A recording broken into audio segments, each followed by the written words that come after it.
वाद विवाद न्यूज, सर्वसामान्य जनतेचा आवाज। पहिल्यांदाच एक सुशिक्षित उमेदवार प्राप्त झालेला आहे अरविंद वळवींच्या स्वरूपात।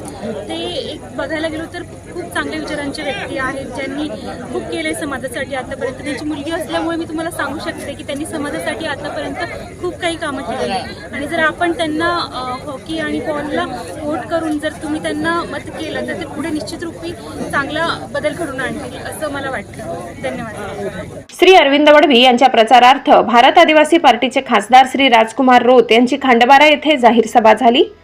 या सभेत प्रचंड असा जनसागर लोटला होता। सर्वप्रथम त्यांचे स्वागत हे आदिवासी ढोल व आदिवासी नृत्याने करण्यात आले। त्यानंतर मंचावर श्री रोत यांनी महापुरुषांच्या प्रतिमेला पुष्पहार अर्पण करून अभिवादन करत भाषणाला सुरुवात केली। सदर भाषणात रोत यांनी सांगितले की आपल्या भारत आदिवासी पार्टीचे अधिकृत उमेदवार श्री अरविंद वडवी हे प्रस्थापित बलाढ्य शक्तीच्या विरोधात निवडणुकीत उभे आहेत। आदिवासी समाजाच्या न्याय हक्कासाठी तसेच जल जंगल जमीन आणि आदिवासी समाजात ज्या बोगस आदिवासींचा सुळसुळाट झालाय त्यांना पळवून लावण्यासाठी आपल्याला श्री अरविंद वडवी यांना विधानसभेत पाठवायचे आहे। त्यासाठी आपल्याला त्यांना प्रचंड अशा बहुमताने निवडून आणण्यासाठी प्रयत्न करावे लागतील। आज भारत आदिवासी पार्टी के हमारे यहाँ के आमदार विधायक प्रत्याशी अरविंद जी वलवई, मैं आप सब की तरफ से, राजस्थान की धरती की तरफ से और मेरे संसदीय क्षेत्र की तरफ से आपको और इस पंडाल में बैठे हुए हमारे समस्त भाई बहन की तरफ से शुभकामना देता हूं और डरने की जरूरत नहीं है आपको, यह मैं आपको हौसला देता हूं।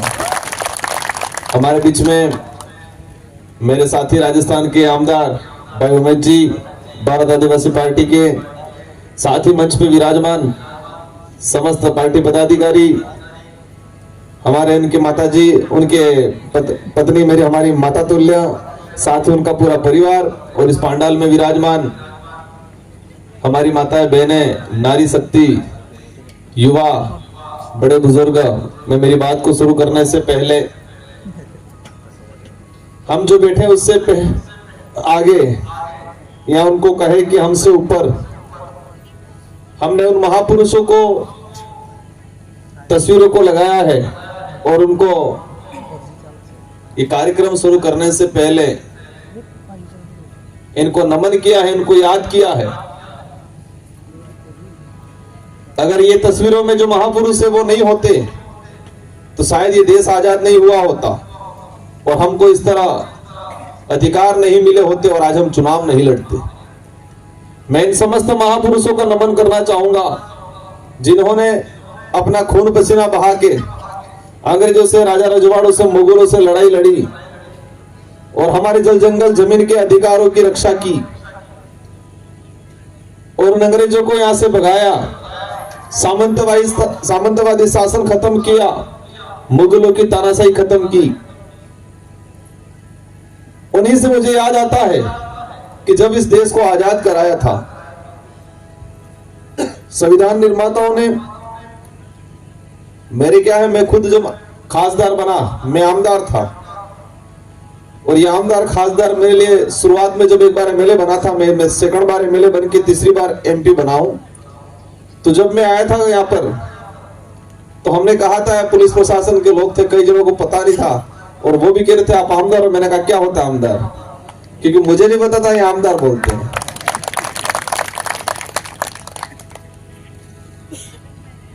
तो मेरे वहां सीट खाली हुई थी और अभी उपचुनाव हुए 13 तारीख को। पूरी सरकार ने दम झोंक दिया था, मोदी से लगा के, हमारे भजनलाल जी से लगा के, सब ने अपनी अपनी टीम भेज के पूरा दमखम झोंक दिया था और उनके सामने हम मजबूती से डटे थे, इसलिए हमारा गला बैठ गया जोरदार। तबीयत खराब थी लेकिन एक इच्छा हुई थी कि महाराष्ट्र में हमारे भाई, हमारे वरिष्ठ एक हौसला रखा है। यह पर आर्थिक राजधानी कहा जाता है, यहाँ पर पैसों के दम पे चुनाव लड़ते हैं और उसके बीच में विचारों की ताकत के साथ वो चुनाव मैदान में उतरे हैं। तो हमने विचार किया था हम उनके साथ जाएंगे। मैं मेरी बात शुरू करना चाहूंगा तो मैं उन महापुरुषों को याद कर रहा था। ये देश लोकतांत्रिक है, इसमें जनता का राज है। जनता हर 5 साल में अपना नेता चुनती है और वो वोट से चुनती है और वो गुप्त मतदान होता है ताकि किसी का दबाव नहीं रहे। हमारे इस लोकतंत्र की खूबसूरती है कि 18 साल से ऊपर वाला व्यक्ति अपनी इच्छा अपने विवेक से अपना मत दे, अपना बेस्ट उम्मीदवार को चयन करे। ये अधिकार हमारे देश के संविधान निर्माताओं ने हमको दिया है। एक पत्नी भी अपने पति को नहीं बताती है, एक बेटा भी अपने बाप को नहीं बताएगा कि मैं कहां वोट दे रहा हूं। हालांकि चर्चा में जरूर कर देगा मैं वहां वोट देने जाऊंगा, लेकिन इतना गुप्त मतदान होता है कि प्रत्येक 18 साल के व्यक्ति को अपना अधिकार है कि अपनी इच्छा के अनुरूप अपना मत दे। यह अधिकार किसने दिया? इन संविधान निर्माताओं ने दिया। ये जो महापुरुष है उन्होंने दिया अपने लड़ झगड़ के। देश आजाद हुआ, उन्होंने कल्पना की देश आजाद तो हो गया, अब इस देश को कैसे चलाएंगे, इस देश को कैसे चलाएंगे। तो उन्होंने विचार किया कि जनता अपना नेता चुनेगी और जनता वोट देके चुन के भेजेगी। आजादी के बाद फिर हुआ, पार्टियां बनी। पार्टियां पहले होता है सिलेक्शन और फिर होता है इलेक्शन। दोनों लोकतांत्रिक तरीके से होना चाहिए था, लेकिन धीरे धीरे हमारे देश के अंदर सिलेक्शन मतलब टिकट का, जो ऊपर से दी जाती है, हाईकमान से दी जाती है। कांग्रेस की बात करो, बीजेपी की बात करो, शिवसेना की बात करो या किसी भी पार्टी की बात करो, टिकट कौन देता है? हाईकमान देता है। ऊपर से थोपी जाती है, ऊपर से दी जाती है, परिवारवाद को दी जाती है, एक जो है पीढ़ी दर पीढ़ी उसको दी जाती है। तो क्या रजवाड़ी शासन व्यवस्था और लोकतंत्र में कोई अंतर रह रहा है? जिसकी लाठी उसकी भैंस, ये कहावत है। लेकिन महाराष्ट्र में हम देख रहे हैं कि एक विशेष परिवार जो ताकतवर है, जिसके पास पैसा है, उसको टिकट दिया जाता है। वो सिलेक्शन प्रणाली ये लोकतांत्रिक रही क्या या फिर तानाशाही रही है? बताओ आप मुझे। आप खुद विचार करना कि सिलेक्शन प्रणाली मतलब टिकट का सिलेक्शन करना, उम्मीदवार का चयन करना, वो तानाशाही हो गई, वो मनमर्जी वाली हो गई, वो धन बल वाली हो गई, बाहुबल वाली हो गई। वहां लोकतंत्र खतरे में हो गया। वो लोकतांत्रिक व्यवस्था रही क्या? नहीं रही। टिकट ऊपर से थोपा गया, सिलेक्शन की बात में टिकट दिया गया, तो सिलेक्शन प्रणाली या सिलेक्शन उम्मीदवार का चयन करना पार्टियों के द्वारा कौन सा हुआ? तानाशाही हुआ। वो लोकतांत्रिक नहीं रहा। अब आती है इलेक्शन की, चुनाव के मतदान की बात आती है। हम देखते हैं महाराष्ट्र के अंदर या देश में देखा जाए, लेकिन देश से सबसे ज्यादा अगर महाराष्ट्र में जो है दुकानें की तरह खोल रखा है, खाना खिला रहे हैं, कोई बकरा खिला रहा है, कोई मुर्गा खिला रहा है, लोगों को घरों में पैसा पहुंचाया जा रहा है, किसी को दारू पिलाया जा रहा है। क्या ये लोकतंत्र है? साथियों, मैं ये बात इसलिए बता रहा था कि भारत आदिवासी पार्टी ऐसी पार्टी है जिसका सिलेक्शन भी लोकतांत्रिक है और इलेक्शन भी लोकतांत्रिक है। इसका सिलेक्शन भी, मैं 2 बार आमदार रहा, मुझे टिकट हाईकमान ने नहीं दिया, मेरे निर्वाचन क्षेत्र के कार्यकर्ताओं ने मुझे सिलेक्शन प्रणाली के तहत लोकतांत्रिक व्यवस्था से मुझे टिकट दिया गया। मुझे खासदार बनाया गया। पहले मेरा सिलेक्शन हुआ तो सिलेक्शन निर्वाचन क्षेत्र की जनता ने सिलेक्शन प्रणाली के तहत लोकतांत्रिक व्यवस्था से मेरा सिलेक्शन किया और इलेक्शन भी एक शानदार लोकतांत्रिक तरीके से किया गया। मैं जितना जो समझता हूं कि इस देश के अंदर हमारी पार्टी की बात आती है, कुछ लोग सोचते होंगे छोटी पार्टी है, राजस्थान पे पनपी है, एक खासदार है, 3 आमदार है, मध्य प्रदेश में। लेकिन आपको मैं बताना चाहूंगा, सबसे कम समय में सितंबर 2023 के अंदर इस पार्टी का निर्माण हुआ। पहले मैं एक बार आमदार रहा, मैं दूसरी पार्टी से बीटीपी से रहा था। सेकंड बार में अपनी जो पार्टी भारत आदिवासी पार्टी, खुद की पार्टी हमारे लोगों ने बनाई, हम लोगों ने मिलकर बनाई, आपके लिए बनाई है, आपको प्रतिनिधित्व देने के लिए बनाई है, क्योंकि आपको बारी बारी से ठगा जा रहा है। यही भारत आदिवासी पार्टी सबसे कम समय में सबसे अधिक ग्रोथ करने वाली पार्टी है और राजस्थान के अंदर कांग्रेस बीजेपी के बाद तीसरी सबसे बड़ी पार्टी के रूप में है। महाराष्ट्र की बात करते मैं सुन रहा हूं 3-3, 4-4 पार्टियां मिलकर चुनाव लड़ रही है। कितनी पार्टियां? 3-3, 4-4। सही बात है। किस लिए लड़ रहे हैं? महाराष्ट्र का भला करने या महाराष्ट्र को लूटने के लिए?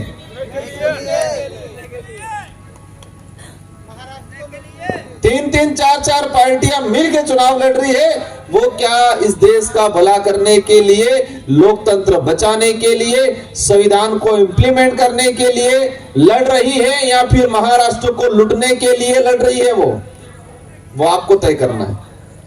मैं ये सवाल आप पे छोड़ रहा हूं। हम आए तब हमारे अरविंद जी वल्लभ साहब मेरे पिता तुल्य हैं, वो कंफ्यूज हो रहे थे कि खासदार आए हैं, नामदार आए हैं, लोग कम हुए, वो बोल नहीं पा रहे थे। हम समझ गए थे उनकी भावना, लेकिन मैं मन ही मन हंस रहा था कि क्रांति कुछ लोग करते हैं, संख्या में नहीं होते। आंदोलन करने वाले, शुरुआत करने वाले गिने चुने होते हैं। देश की आजादी की बात करें, बिरसा मुंडा जी को लेते हैं, भीमराव अंबेडकर जी को लेते हैं, तात्या जी को लेते हैं, तात्या टोपे को लेते हैं, भगत सिंह को लेते हैं, गिने चुने लोग। क्रांति शुरुआत वो करते हैं और उसी में आप लोगों की गिनती होगी। महाराष्ट्र के अंदर आपने हौसला रखा है। इनके पास भी कड़े कड़े ऑफर थे। आज जिस तरह से हमारी महाराष्ट्र नंदुरबार नवापुर की जनता के पास ऑफर आ रहे हैं, आजा इधर एक बोतल दे रहा हूं, ये करके लालच दे रहे होंगे, इधर आजा उनके साथ वालों को लालच दे रहे होंगे। इनके पास भी ऑफर थे कि आप चुनाव मत लड़ो, आपको इतना पैसा दे देंगे, लेकिन उन्होंने कहा कि परिणाम क्या रहे उसकी चिंता नहीं है, लेकिन तुम्हारे पास पैसा है, मेरे पास विचार है, देखते हैं विचारों की लड़ाई आगे रहेगी या पैसों की लड़ाई। चिंता नहीं करने की। मैं हंस रहा था क्योंकि हमने भी जब शुरुआत की, एक आमदार, एक खासदार आए हैं, लेकिन जब हम शुरुआत कर रहे थे तो लोग हम पे हंसते थे कि उनके आगे पीछे कुछ नहीं है।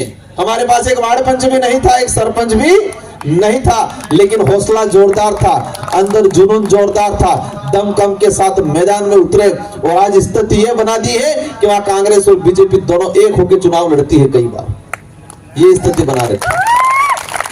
हमारे में ताकत नहीं है, हम कोई ताकतवर नहीं, हम बलशाली नहीं है, हम धनवान नहीं है, लेकिन हमने इस देश को समझा है, इस देश के इतिहास को समझा है, इस देश के संविधान की ताकत को समझा है। इस लोकतंत्र में बहुत बड़ी ताकत है। ये जो वोट है, ये वोट करोड़ों अरबों का है, उसकी ताकत को समझा और हमने जनता को समझाया। ये वोट दारू पैसों में बिक देने वाला वोट नहीं है, ये वोट ही आपके भविष्य का निर्माण करेगा। कहा जाता है कि ये हमारे देश की कुंजी है, इस देश की कुंजी है, चाबी है ये लोग। ये वोट हर 5 साल में लगाने का अवसर आता है। इस बार आपको ठानना है। इस बार आपकी चाबी तो है ही, लेकिन आपके परिवार की, आपके गांव की चाबी, मतलब सारे का वोट ऐसा ताला ठोकना है कि कांग्रेस बीजेपी के ताले ठोक हो जाए, बंद हो जाए, लॉक हो जाए, जंग खा जाए, दोबारा खुले ही नहीं। आज हमारे देश की हालत खराब कर रखी है। क्या स्थिति बना रही? युवा दर दर भटक रहा है, बीएड करके, नर्सिंग करके, ट्रेनिंग करके घर पे बैठा हुआ, रोजगार नहीं मिल रहा है और उसको कह रहे हैं धर्म खतरे में, धर्म की चटनी चटा रहे। आज मैं गुलाम बाबा को याद करता हूं, उनके बारे में मैंने जब पढ़ा, उन्होंने आंदोलन लड़ा था, आंदोलन किया था यहाँ के अधिकारों को लेके, नशा मुक्ति को लेके। उनके आंदोलन में भी 1400 से अधिक आदिवासी मारे गए थे। यहाँ के शिवाजी महाराज को पढ़ते हैं, जो पार्टियां शिवाजी महाराज का नाम लेके चुनावी मैदान में आ रही है, आप इतिहास के तह में जाना कि शिवाजी महाराज को 16 साल तक राज तिलक नहीं करने दिया था। वही लोग आज वो पार्टियां संभाल रहे और शिवाजी महाराज को आगे करके आज वोट लेने का काम कर रहे। क्या चाहते थे शिवाजी महाराज? वो नहीं बताया उनको, बस शिवाजी महाराज को आगे करके वोट लेने का काम किया। शिवाजी महाराज का स्टैट्यू बनाया उन्होंने, बनाया, वो मूर्ति बनाई बड़ी सी, कितने समय में टूट गई? 1 साल भी नहीं हुआ ना, 5-6 महीने में गिर गई नहीं। 8 महीने में, वो बता रहे हैं ये कि 6 से 8 महीनों में वो मूर्ति टूट गई। भ्रष्टाचार, शिवाजी महाराज की मूर्ति बनाने में भी उन्होंने कसर नहीं छोड़ी वहां भ्रष्टाचार करने की, वहां पर भी उन लोगों ने भ्रष्टाचार किया। साथियों, समझने की जरूरत है, वो लोग सत्ता के भूखे हैं, हम लोग स्वाभिमान की लड़ाई लड़ने, आने वाली पीढ़ियों की लड़ाई लड़ने, इस देश को बचाने की लड़ाई लड़ने, हमारे समुदाय के अस्तित्व को बचाने की लड़ाई लड़ने आए। आज घबराने की जरूरत नहीं, आप भले कम हो लेकिन आप हौसला रखो। आप तो ये ठीक हो, ज्यादा हो। आज हम जो शुरुआत करते थे 10, 15, 20 जने मिलके मीटिंग करते थे, लोग हंसते थे हमने, लेकिन हम भी अंदर अंदर हंसते थे कि एक दिन ऐसा आएगा कि उनकी नानी माँ याद दिला देगी, और आज याद आ गई उनके महाराजस्थान के अंदर। मध्य प्रदेश में शुरुआत है आज, क्योंकि हमारे विचारों में ताकत है, और हमारे विचारों में इतनी ताकत है कि सामने वाला कितना भी बलशाली होगा, सामने वाला कितना भी धनवान होगा, उसके सामने नहीं टिकेगा। हमारे विचारों के सामने उसके पैसा वैसा नहीं टिकेगा। आज शुरुआत हुई है, लेकिन आने वाले समय में बड़ी क्रांति होगी। आप सबकी जिम्मेदारी है। यहाँ पर मैंने इनके बारे में सुना, जब ये अधिकारी थे, रिटायर्ड हुए, जब अपनी पोस्ट पे थे, इसके बावजूद भी समुदाय की हर लड़ाई लड़ने में, युवाओं की लड़ाई लड़ने में, रिजर्वेशन की लड़ाई लड़ने में। इस इलाके में सबसे बड़ा समस्या है महाराष्ट्र के अंदर, बोगस आदिवासी जबरदस्ती आदिवासियों का अधिकार छीनने की बात करते हैं। सरकार का सहयोग लेके सरकार को वोट, आदिवासी समुदाय तो दारू और पैसे में दे देगा ऐसा लगता है उनको, इसलिए उनको अंदर डालने का, लाभ देने का काम किया आरक्षण का, तो इन्होंने विरोध किया, इन्होंने लड़ाई लड़ी। मुझे जानकारी मिली, खुशी हुई कि बोगस आदिवासियों के खिलाफ उन्होंने लड़ाई लड़ी और खुद ने चंदा करके पैसा दिया, हाईकोर्ट सुप्रीम कोर्ट तक लड़ाई लड़ी। क्या ये लड़ाई कांग्रेस बीजेपी ने लड़ी? आज कांग्रेस बीजेपी के कैंडिडेट हजारों रुपया, लाखों रुपया, करोड़ों रुपया खर्चा कर रहे चुनाव में, क्या उस लड़ाई में 1 रुपया भी चंदा दिया उन्होंने?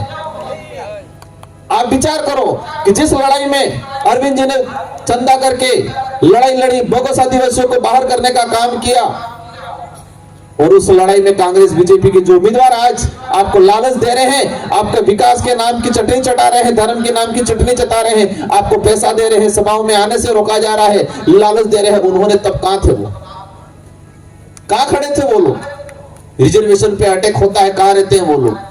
जल जंगल जमीन की बात होती है, हमारे लोग आज बिलाना चारा का पड़े जमीन पे बैठा हुआ हजारों सालों से, उसको अतिक्रमणों के नाम से हटाया जाता है, तब ये लोग कहां रहते हैं? कोरोना काल आया, हमारे मजदूर भाई गुजरात में इधर इधर इलाकों में पैदल चल चल के आए, तब कांग्रेस बीजेपी के नेता कहां गए थे? तब क्यों नहीं आए?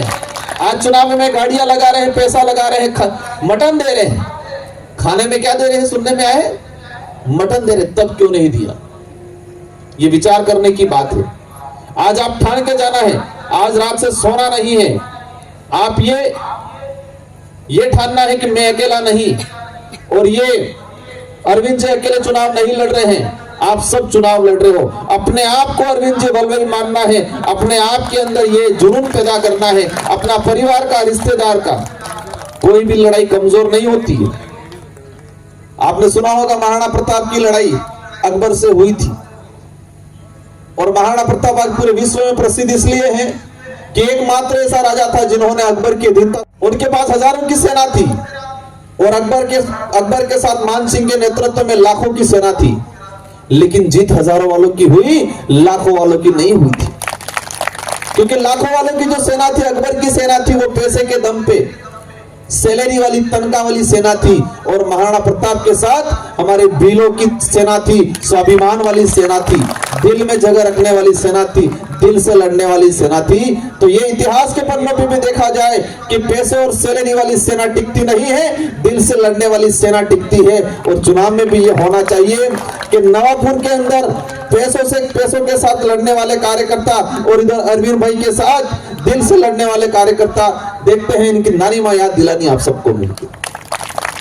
आप सबको ठान लेना है कि हमें आज से खुद को, अपने आप को अरविंद भाई वल्लभ मानना है, अपने परिवार, रिश्तेदार, गांव, फड़ा, डाणी, हर जगह डरना नहीं है। लोकतंत्र में अपना अधिकार है, चाहे वो हमारे वहां पर भी हुआ भी, सरकार पूरी लगी, पूरा सरकारी प्रशासन लगाया, सरकारी मशीनरी लगाई, लेकिन हमारा कार्यकर्ता डटा नहीं, कह दिया जेल जाना पड़े जेल जाएंगे। हमारे कई कार्यकर्ता जेल जाने के लिए तैयार हो गए, लेकिन नहीं डरे और लड़े। और हमारे वर्तमान में मुख्यमंत्री जी हैं, उनकी भी हालत खराब कर दी, उनकी सभाओं में लोग जाते नहीं थे, ये कंडीशन बढ़ा दी थी। इसलिए आप सबकी जिम्मेदारी है इस लोकतंत्र को बचाना है। अरविंद जी को 3 नंबर पे चुनाव चिन्ह, 3 नंबर पे चुनाव चिन्ह है। आप सभी को भारी बहुमत से जिताना है। ये शुरुआत है, आने वाले समय में दोबारा आएंगे आपके बीच में और महाराष्ट्र का प्रभारी मैं ही हूं। अवश्य आप सबके बीच में समय समय पे आते रहूंगा। मेरे भी रेगुलर 2-3 चुनाव हो गए। मैं खुद एमएलए का चुनाव लड़ गया 23 में, फिर खासदार का लड़ गया, अभी खुद लड़ाया, इसलिए समय नहीं मिला है। लेकिन अब शुरुआत हुई है, अवश्य आप सबके बीच में आएंगे और आप सबको ठानना है कि आपके हक अधिकार की लड़ाई, आपके बच्चों की शिक्षा की लड़ाई, आरक्षण की लड़ाई और आपके आने वाली पीढ़ी के भविष्य की लड़ाई, यहाँ की एजुकेशन व्यवस्था, यहाँ की जो चिकित्सा व्यवस्था के बारे में बता रहे थे, उस समय कोई नहीं लड़ेगा, ओनली फॉर अरविंद भाई वल्लभ लड़ेंगे। वो नहीं लड़ेंगे, वो सिर्फ चुनाव में पैसा लेके आएंगे, खाना लेके आएंगे।